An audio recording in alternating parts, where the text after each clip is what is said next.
Hey everybody, Craig Cottle, survival instructor with dansdepot.com. We're going to start a new series for our YouTube channel where we answer your questions. So we're going to gather questions on our Dans Depot forums, on the Facebook page, and from our YouTube channel. And I'm going to get on video and answer those. So some of those are going to be easy to answer just verbally, and some of those will be demonstrations where I do things so that we can make sure that we're answering the questions and doing the things that you want us to do on video. So glad you're with us.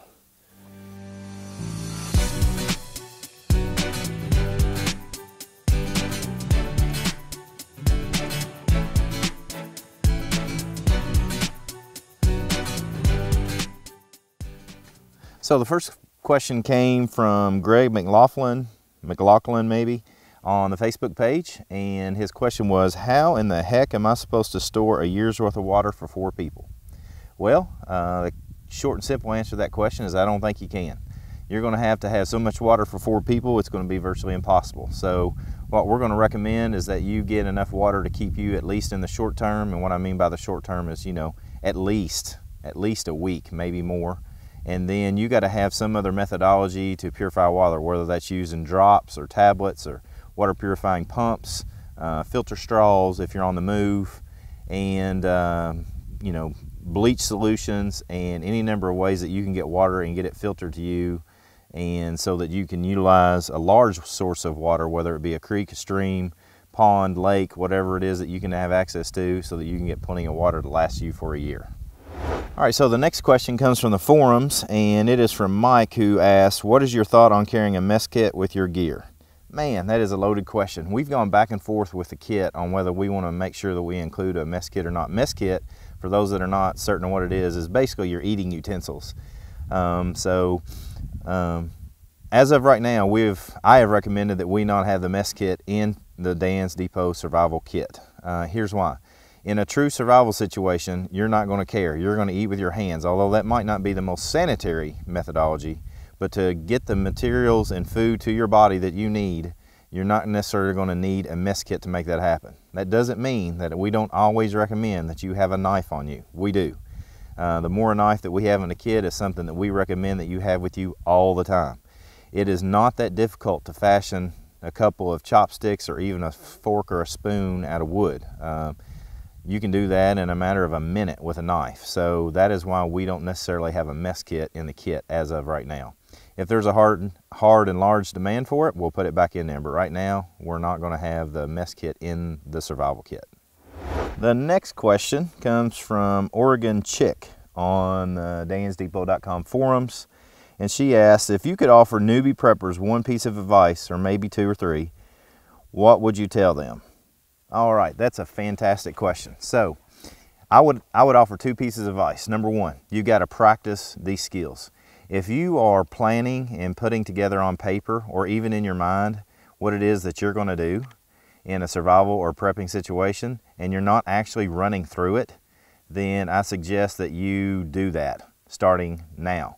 One of the best ways to do that is to turn the electric off at the box, turn the water off to your house, and live for at least a week without electricity and water to see what a difficult situation is like. You're going to find out, particularly when it comes to personal hygiene, that's going to be incredibly difficult.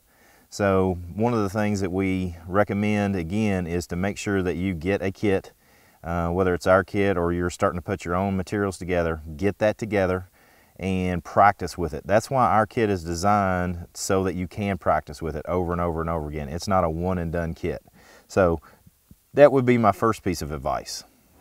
The second piece of advice that I would offer is that there seems to be a prevalent attitude in the survival, particularly wilderness survival, and somewhat in the prepping communities, that you can be a lone wolf and you're going to make it. And what I mean by lone wolf is that you're going to be somebody that goes off and stays in a cave or a cabin or out in the wilderness, much like our ancestors did, like a frontiersman and maybe even Native American cultures. Well, the frontiersmen, number 1, were always resupplied by forts and stuff of that nature, and Native American Aboriginal cultures always tribed up. And so in your survival and prepping preparations, you want to make sure that you have a group that you can work with. Don't assume that you're going to be able to make it on your own. You need to find a like-minded group of people And that's not necessarily difficult to do. You can do that on forums and find people. You can go to classes like we offer at Nature Reliance School and meet up with like-minded people. And you start to develop, for lack of a better way of saying it, a tribe of your own, so that when there is a need for a sharing of skills, that you have others that you can rely on and they can rely on you. This lone wolf mentality, it's one of the most aggravating things that I see in the survival and prepping communities. That is not something that is going to be likely to happen. The individuals that did that, the reason we know of them, Daniel Boone, Simon Kenton, Simon Gertie, these guys that I emulated growing up, and I have an extreme interest in love and history for this part of the world that I'm from, Kentucky. Those guys were special individuals, and even though I spent a lifetime doing that type of activity myself, I must admit that the tribe mentality is the better methodology, just like the Aboriginal and Native American peoples did. You're going to have to tribe up, share resources, and share skills. So that would be my second piece of advice. Great questions. Next question comes from Ryan Green, and we got this question off the Facebook page. How do you plan for a person that is dependent upon life-saving medications that have a short life? My 3-year-old needs this type of medicine every day, and I have yet to figure out a solution. Very, very tough question. And you've asked it of the right person, because my daughter is a type 1 diabetic, and which means that she is insulin dependent. Therefore, even if I wanted to, it is not a situation, survival prepping, that we're just going to be able to run off into the wilderness and make it on our own. We are going to be dependent upon other entities, whether that is Red Cross, medical facilities, pharmacy solutions, any number of other entities to help maintain her insulin stores.